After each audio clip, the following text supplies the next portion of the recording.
बिस्मिल्लाहिर्रहमानिर्रहीम। अस्सलाम वालेकुम स्टूडेंट्स, उम्मीद करती हूँ आप सब खैरियत से होंगे। My self Anam Nawaz and I am physiotherapy student. और आज का जो हमारा टॉपिक है जैसे हमने इस वीडियो में स्टडी करना है वो है रोमाटाइड अर्थराइटिस वर्सेस ऑस्टियोआर्थराइटिस। बेसिकली इनका आपने जो मेन चीज़ याद रखनी, जो मेन डिफरेंस याद रखना है, उनका कॉज है।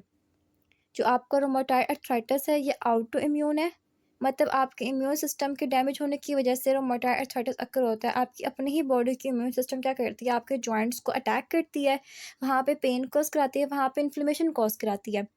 जबकि ऑस्टियोआर्थराइटिस में क्या होता है, इसमें आपके जॉइंट्स के अंदर मौजूद जो कार्टिलेज होते हैं उसकी डीजनरेशन हो जाती है, वो वेयर एंड टियर में चले जाते हैं। या आपने इसका मेन डिफरेंस याद रखना है। सेकंड डिफरेंस हम देखते हैं इनका एज। जो रोमाटाइड अर्थराइटिस होता है आउटो इम्यून होता है, तो ये क्या करता है आपकी मोस्टली 30 से लेकर 50 ईयर्स ऑफ एज के लोगों को अफेक्ट करता है। जबकि जो ऑस्टियोआर्थराइटिस है, चूँकि इसमें कार्टिलेज की डीजनरेशन हो रही है, तो डीजनरेशन से हमें पता चलता है कि with the passage of age, जैसे जैसे इंसान बूढ़ा होता जाता है वैसे वैसे उनकी बॉडी के अंदर हर एक चीज़ में, हर एक पार्ट में डीजनरेशन होती है। ठीक है, तो ऑस्टियोआर्थराइटिस जो है ये 50 ईयर्स की एज में, 50 से कम भी हो सकता है, मतलब मोस्टली 45 ईयर्स की एज से लेकर ये टिल डेथ ऑस्टियोआर्थराइटिस हो सकता है।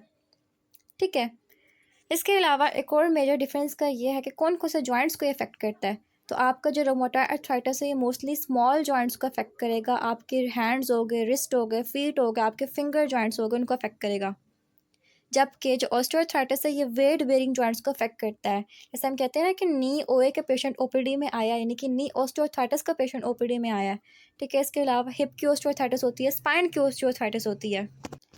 ठीक है, तो आपने ये चीज़ें याद रखनी है कि रोमाटाइड अर्थराइटिस में आपके स्मॉल जॉइंट्स अफेक्ट होते हैं, जबकि ऑस्टियोआर्थराइटिस में आपके वेट बेयरिंग जॉइंट्स अफेक्ट होते हैं।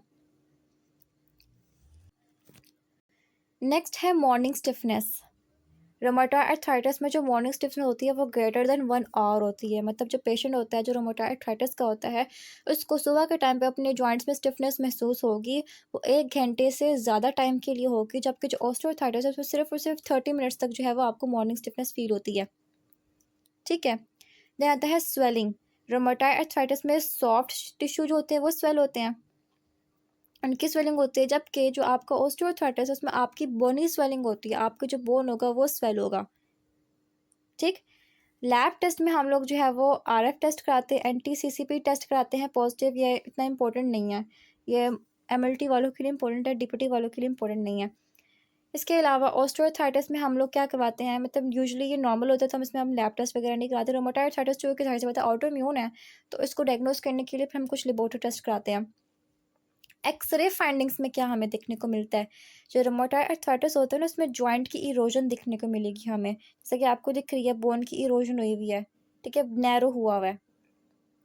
जबकि ऑस्टियोआर्थराइटिस में क्या होता है, चूँकि कार्टिलेज की डिजनरेशन हो गई है ना, हमारा जिन बोन्स के दरमियान में जॉइंट बनता है वो कार्टिलेज की वजह से बनता है। अगर वहाँ पे कार्टिलेज मौजूद ना हो तो आपका वो बोन्स क्या करे, वो बोन्स आपस में एक दूसरे के साथ जो है वो अटैच करने की कोशिश करती हैं। लाइक हम कह सकते हैं कि बोन्स आपस में मिल जाती है, जिसकी वजह से जो है वो बोनी स्पोर्स की फॉर्मेशन होने लग जाती है, ऑस्टियोफाइट्स की फॉर्मेशन होने लग जाती है। ठीक है, तो ये आपको दिख रहा है। जैसे कि यहाँ पे अगर फॉर एग्जांपल मैं नॉर्मल बोन बनाऊँ, ये joint for example knee joint है, इनके दरमियान में कार्टिलेज मौजूद है। अब अगर ये कार्टिलेज नहीं होगा तो ज़ाहिर सी बात है दोनों बोन्स आपस में क्या करेंगे, एक दूसरे के करीब आ जाएंगी। एक दूसरे के करीब आएंगे तो यहाँ पे मेरे पास कुछ बोनी स्पर्स की फॉर्मेशन हो जाएगी, लाइक इस तरह से कोने बनने लग जाएंगे बोन्स के। ठीक है, इसे हम कहते हैं बोनी स्पर्स यानी कि ऑस्टियोफाइट्स। जॉइंट की जो स्पेस होगी वो भी नैरो हो जाएगी, जिसकी वजह से पेशेंट को पेन होती है, उसकी जॉइंट की जो रेंज ऑफ मोशन है वो रिस्ट्रिक्ट हो जाती है। तो ये चीज़ याद रखनी है। ट्रीटमेंट की अगर हम बात करें तो रोमाटाइड अर्थराइटिस में हम लोग जो है वो ज़्यादातर एनसेड्स वगैरह देते हैं। ठीक है, डी मार्स देते हैं। ठीक है, एंटी इन्फ्लेमेटरी जो ड्रग्स होती है ताकि इन्फ्लेमेशन ना हो, जैसे अबैटासेप्ट एक ड्रग है वो हम देते हैं, ईबैटासेप्ट एक ड्रग है वो देते हैं। ठीक है, एनसेड्स वगैरह। ऑस्टियोआर्थराइटिस में हम लोग मोस्टली जो है वो पेन को रिलीव करते हैं, हम लोग इसमें एक्सरसाइजेस वगैरह कराते हैं, वेट को कंट्रोल करवाते हैं। ठीक है, हम पेशेंट को कहते हैं कि उन जॉइंट्स पे ज़्यादा वजन ना डालें, जैसे कि ऑस्टियोआर्थराइटिस किन किन जॉइंट्स में कॉमन है, नी पे, हिप्स पे, स्पाइन पे, तो हम लोग कहते हैं कि इन जॉइंट्स पे आपने वजन नहीं डालना, आपने स्पाइन की बेंडिंग नहीं करनी है। ठीक है, आपने नी की बेंडिंग नहीं करनी है, आपने स्क्वाट्स नहीं करने। ठीक है, तो ये था हमारा आज का टॉपिक, जिसमें हमने ऑस्टियोआर्थराइटिस और रूमेटॉइड आर्थराइटिस के दरमियान में डिफरेंसेस को देखा। आपने डायग्राम के ज़रिए से भी इसको देखा है। यहाँ पे देखो ये इन्फ्लेमेशन हुई हुई है रूमेटॉइड आर्थराइटिस में। जबकि ऑस्टियोआर्थराइटिस में क्या होता है कि बोन स्पर्स की फॉर्मेशन हो जाती है, क्योंकि कार्टिलेज वहाँ से क्या हो गया, कार्टिलेज डीजनरेट कर गया है। तो ज़ाहिर-सी बात है वो बोन्स आपस में क्या करने लग जाएँगी, जो बोन्स आपस में जॉइंट बना रही हैं, वो एक-दूसरे के साथ क्या करेंगी, कॉन्टैक्ट में आके बोन स्पर्स की फॉर्मेशन करेंगी, छोटे-छोटे कोने बनने लग जाएँगे, जिसे हम कहते हैं ऑस्टियोफाइट्स। तो ये आपने याद रखना है, इनके कुछ डिफरेंसेस थे जो कि वाइवा में बहुत ज़्यादा पूछे जाते हैं। वाइवा पॉइंट ऑफ व्यू से ये क्वेश्चन, ये डिफरेंस बहुत इंपॉर्टेंट है। ठीक है, तो आई होप सो कि आप लोगों को समझ में आ गई होगी। वीडियो को लाइक ज़रूर कीजिएगा, अपने फेलोज़ के साथ शेयर ज़रूर कीजिएगा और चैनल को सब्सक्राइब लाज़मी कीजिएगा। मिलते हैं नेक्स्ट वीडियो में, तब तक के लिए अपना ढेर सारा ख्याल रखें एंड अल्लाह हाफ़िज़।